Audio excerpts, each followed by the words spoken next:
اپنے معاملات اللہ کے سپرد کیا کریں. لیکن ان سب کے باوجود اگر مشکلات آ جاتی ہیں تو کوئی بات نہیں، مشکلیں آزمائشیں یہ اللہ کی طرف سے نبیوں کو آئی ہیں. حضرت امام رازی نے لکھا ہے کہ مکے سے لے کر طائف تک 70 ایسے نبیوں کی قبریں ہیں جن کی وفات صرف بھوک کی وجہ سے ہوئی ہے. تو ہم ایک دن کا فاقہ آ جائے، تھوڑا سا کاروبار نرم ہو جائے تو بابوں کے پاس بھاگ کے اللہ کے ساتھ شریک ٹھہرانے لگ جاتے ہیں. کیوں؟ کس وجہ سے؟ آزمائش سہیں، برداشت کریں. تو اوپر نیچے یہ دن بدلتے رہتے ہیں، دن پھرتے رہتے ہیں. ہر وقت جو ہے کہ جادو ہو گیا، ٹونا ہو گیا، سایہ ہو گیا، بندش ہو گئی ہے. ہر وقت اسی چکر سے ہم نکلتے نہیں ہیں. اللہ پر توکل رکھیں، وہ رزق دیتا ہے، وہ رزق تنگ بھی کرتا ہے، وہ رزق کشادہ بھی کرتا ہے. بندوں کو آزماتا بھی ہے، بندوں کو ڈھیل بھی دیتا ہے. اس کی ڈھیل سے بھی ڈریں اور اس کی آزمائش میں بھی پورا اترنے کی کوشش کریں اور اسی کے حضور دامن پھیلائیں. جب مشکلیں آ جائیں تو مصلح بچھا لیں. گھر کے بچوں کو بھی کہیں کہ یہ مشکل آ گئی ہے، لگتا ہے اللہ ناراض ہو گیا، چلو مصلح بچھاؤ. اگر بیٹیاں بھی نماز پڑھ رہی ہوں، نوافل ادا کر کے رب کے حضور دعا مانگ رہی ہوں، بیٹے بھی دعا مانگ رہے ہوں، چھوٹے چھوٹے بچے بھی دعا مانگ رہے ہوں، تو کیا اللہ خالی موڑ دے گا؟ تو زیادہ سے زیادہ نیک مجالس کے اندر شامل ہو جائیں. تو بالخصوص میں اپنے پیر بھائیوں کو پابند کرتا ہوں کہ آپ اپنے گھروں میں بھی پابند کریں، کسی بابے کے پاس نہ جائیں. یہ بڑے گندے لوگ ہیں، یہ سامنے اب چیزیں آ رہی ہیں، بڑے گندے اور غلیظ قسم کے لوگ ہیں. ان کی نظروں میں غلاظت بھری ہوئی ہے اور جو ہے وہ لوگوں کے ہجوم سے کبھی متاثر نہ ہوں کہ فلاں وہاں سے اتنے لوگ جا رہے ہیں. لا یصیر الباطل حقا بکثرت المتمسکین بہ. اگر کسی جھوٹ کے ساتھ، کسی باطل کے ساتھ زیادہ لوگ وابستہ ہو جائیں تو اس وابستگی سے باطل حق نہیں ہو جاتا. لوگ کہتے ہیں جی اتنے لوگ آ رہے ہیں، کچھ ہے تو آ رہے ہیں. تو جو بت خانوں میں جا رہے ہیں اتنے لوگ تو کچھ ہیں تو جا رہے ہیں، کیا مطلب یہ کوئی اب معیار ہے؟ تو جہلاء کا جمع ہونا، جہلاء کا کہیں جانا، یہ معیار نہیں ہے. معیار جو اللہ رسول نے دیا ہے ہمارے نزدیک بس وہی ہے. تو جب کوئی مصیبت بنے، مصلح بچھا کے دعا مانگو اللہ کی بارگاہ میں، نوافل پڑھو، صدقہ کرو، خیرات کرو، منت مان لو، روزوں کی منت مان لو، نمازوں کی منت مان لو، صدقہ کرنے کی منت مان لو. اور اللہ کے نیک بندوں سے جا کے دعا کرواؤ. غریبوں میں آپ رزق بانٹو، اس سے برکت ہوگی، اس سے پریشانیاں دور ہوں گی. رزق کم ہو گیا ہے تو غریبوں کو دو. لگتا ہے غریبوں کو دو گے تو اور کم ہوگا، نہیں. جب دو گے تو اللہ کے سچے وعدے آپ کو نصیب ہوں گے اور آپ کو برکت نصیب ہوگی. اس کے راہ میں دینے سے کم نہیں ہوتا ہے. اس لیے میں خاص طور پہ یہ باتیں اس لیے کر رہا ہوں کہ ان دنوں کے اندر بہت زیادہ جو ہے وہ اس طرح کے لوگ ہیں اور مختلف جو ہے وہ چینلز کے اوپر ان کو سامنے لایا جا رہا ہے. تو ان لوگوں سے اپنے دامن کو چھڑائیں اور صالحین کی صحبت کو اختیار کریں. صالحین کی صحبت سے آپ کو نور ملے گا، روشنی ملے گی. آزمائش ٹل جاتی ہے تو پھر بھی، ورنہ اس میں استقامت کی توفیق مانگیں. چونکہ جو بلا پر صبر کرتا ہے اسے بھی اجر دیا جائے گا. صحیح حدیث میں آتا ہے کہ اہل بلا کو قیامت کے دن جو صلہ دیا جائے گا تو دوسرے لوگ آرزو کریں گے کاش ہمارے جسم کو لوہے کی کینچیوں سے کاٹ دیا جاتا.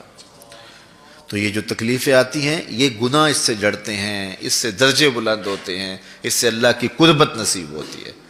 تو مصیبت آئی تو بابے کے پاس بھاگ گئے، جو فاسق اور فاجر اور مشرکانہ عقائد رکھتا ہے اس کے پاس بھاگ گئے، تو پھر ایک مصیبت بھی سہی اور ایک اپنا ایمان بھی اجاڑا.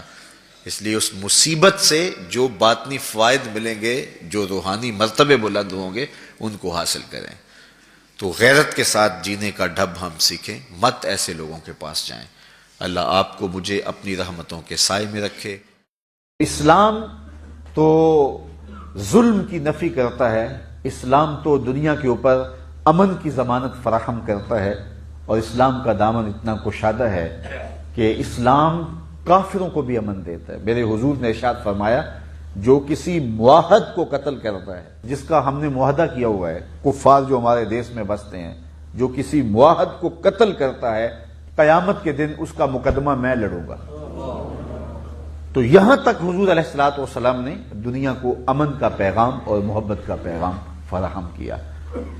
اس وقت ایک تو حضور نبی رحمت صلی اللہ علیہ وآلہ وسلم کے لائے ہوئے دین کو کلیتاً ہم اختیار نہیں کر رہے، جس کی سزا ہمیں مل رہی ہے، اور دوسری جانب اغیار کی سازشیں، ان کا ہم شکار بھی ہیں، اور قاتل مقتول ہم خود ہی ہیں، اور ایک دوسرے کو ہم کاٹ رہے ہیں۔ لیکن اللہ کا اس کے باوجود بھی شکر ہے کہ امت کا جو اجتماعی مزاج ہے وہ آج بھی ظلم کا مزاج نہیں ہے۔ امت کا اجتماعی جو مزاج ہے وہ آج بھی جور و جبر کا مزاج نہیں ہے۔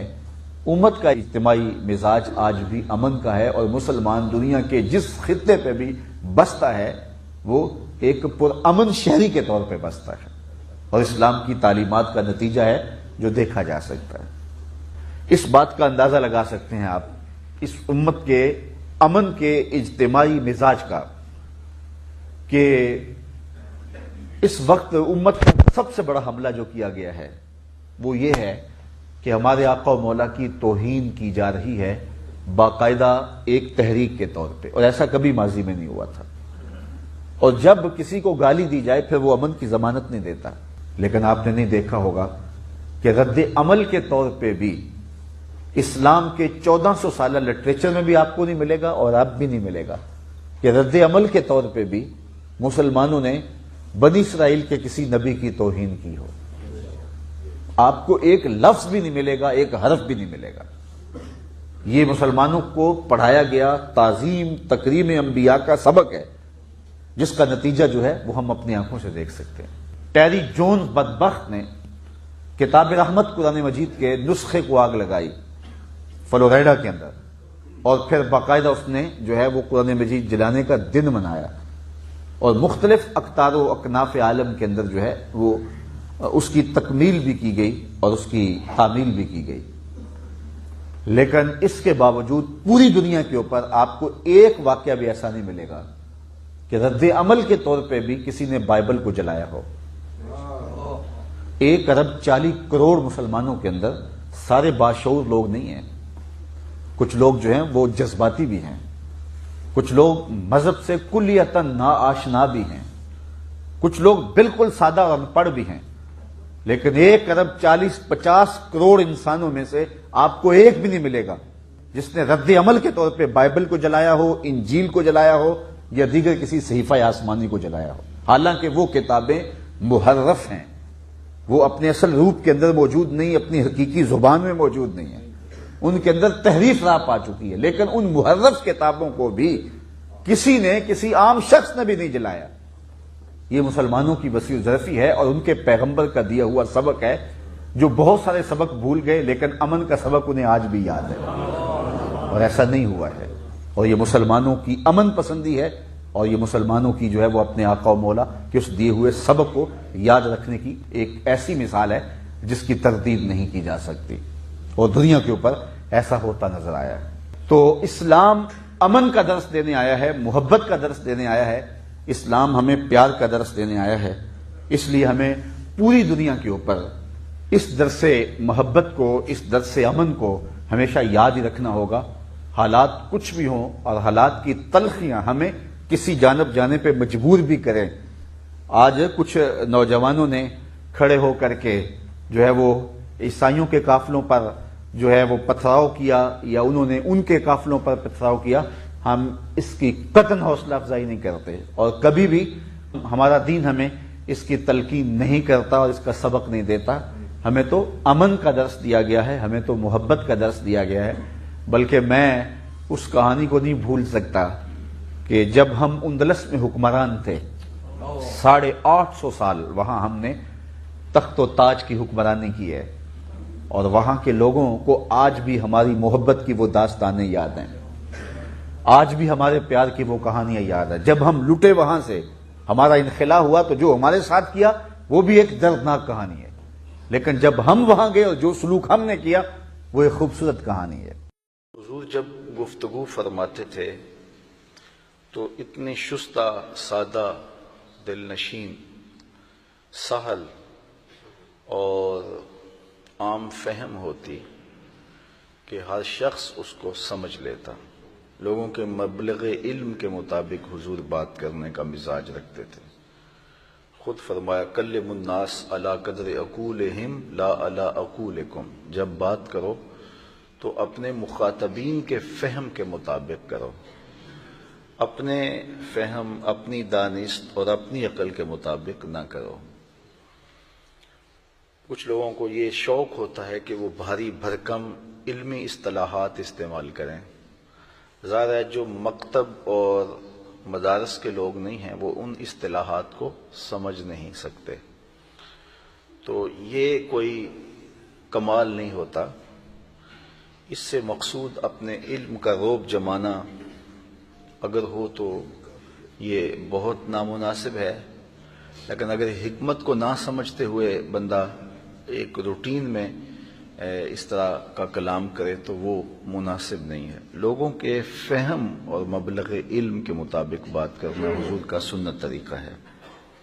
دوسری بات، حضور علیہ السلام جب بات کرتے تھے تو جو اہم پوائنٹ ہوتا اس کو 3 مرتبہ دہرا کے بیان کرتے، مختلف زاویوں سے اس کو لوگوں کے ذہن نشین کرواتے۔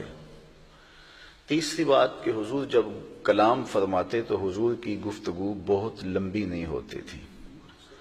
حضرت جابر بن سامرہ رضی اللہ تعالیٰ عنہ فرماتے ہیں کنت اصلی مع رسول اللہ صلی اللہ علیہ وسلم فکانت صلاتہ قصدا وخطبتہ قصدا، میں حضور کے پیچھے نماز پڑھی اور حضور کے خطبات بھی سنے۔ حضور کی نماز بھی زیادہ لمبی نہیں ہوتی تھی، حضور کے خطبے بھی زیادہ لمبے نہیں ہوتے تھے۔ آپ تنہائی میں نماز پڑھ لیں تو وہ جتنی مرضی لمبی کر لیں، اور حضور جب تنہائی میں نماز پڑھتے، قیام اللیل کرتے تو رب کہتا اے چادر اوڑھنے والے ساری رات جاگا نہ کر، کچھ سو بھی لیا کر۔ تو لمبی نماز کا عالم یہ ہے، لیکن جو اجتماعی نماز ہے جس میں لوگ بھی شامل ہیں تو اس میں سب سے کمزور اور بوڑھے کا خیال رکھنا ہوتا ہے۔ حضور کے جو خطبات ہیں وہ میسر ہیں، ان کو پڑھا جا سکتا ہے، وہ بہت لمبے اور طویل نہیں ہیں، بلکہ حجۃ الوداع کا جو خطبہ ہے یہ بڑا اہم خطبہ تھا، قیامت تک آنے والی انسانیت کے لیے منشور حیات تھا، لیکن وہ بھی گھنٹوں پر مشتمل نہیں ہے۔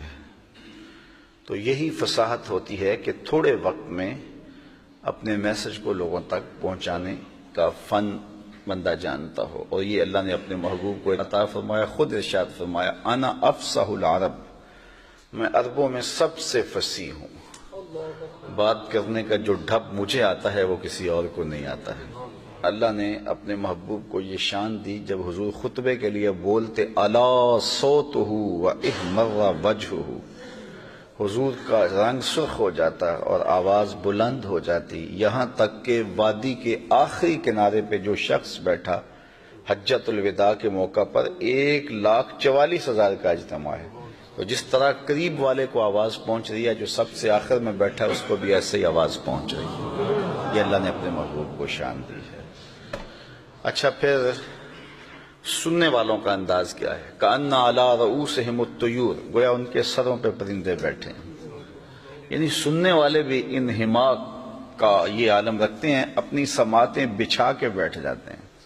اور آداب بھی یہی ہیں، جب آپ کسی کی بات سنیں قبول کریں یا نہ کریں، اس کی بات آپ کی سمجھ میں آئے یا نہ آئے، اس سے اختلاف کریں یا اس کی تائید کریں، لیکن اس کی بات غور سے سننی چاہیے۔ کچھ لوگ بڑے متکبرانہ انداز میں بیٹھتے ہیں، بات کرنے اور سننے کا جو آداب ہے اس کی رعایت نہیں رکھتے۔ ہمارے ہاں یہی ہے کہ سنانے والا بھی بات سنانے کے آداب کی رعایت نہیں رکھتا، اور سننے والے بھی بات کو سننے کے آداب کی رعایت نہیں رکھتے، اور جس سے فریقین کا جو فائدہ ہے وہ ختم ہو جاتا ہے۔